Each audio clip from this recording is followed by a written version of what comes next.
আচ্ছা, কখনো খেয়াল করেছো একজন মানুষের একটি কাজ দেখে দুইজন মানুষ সম্পূর্ণ ভিন্ন ভিন্ন সিদ্ধান্তে পৌঁছে যায়? তাহলে প্রশ্ন হলো, কে ভুল? এটাকে বলে কনফার্মেশন বায়াস। ধরো তুমি একজন ইউটিউবারকে খুব বেশি পছন্দ করো, সে একদিন 10টা ভালো কন্টেন্ট তৈরি করলো এবং সাথে 2টা খারাপ কন্টেন্টও তৈরি করলো। তুমি কিন্তু সব সময় ওই 10টা ভালো কন্টেন্টই মাথায় রাখবে, কেননা যেহেতু তোমার পছন্দের ইউটিউবার। কিন্তু যে মানুষ ওই ইউটিউবারকে আগে থেকেই অপছন্দ করতো, সে কিন্তু ওই 2টা খারাপ কন্টেন্টই মাথায় রাখবে।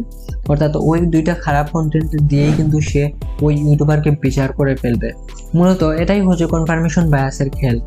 আসল সমস্যা হলো আমরা সত্য খুঁজি না, আমরা খুঁজি এমন তথ্য যেটা আমাদের পূর্বের বিশ্বাসকে সঠিক প্রমাণ করে। একই মানুষ একই কাজ, কিন্তু তার বিরুদ্ধে সিদ্ধান্ত সম্পূর্ণ ভিন্ন ভিন্ন। কনফার্মেশন বায়াস শুধু আমাদের সিদ্ধান্ত বদলে দিতেই পারে না, আসল সত্য জানার থেকেও আমাদেরকে অনেক দূরে সরিয়ে দিতে পারে। এমন আরো ব্রেইন হ্যাকস জানতে ফলো করো ইনসাইডার হাব।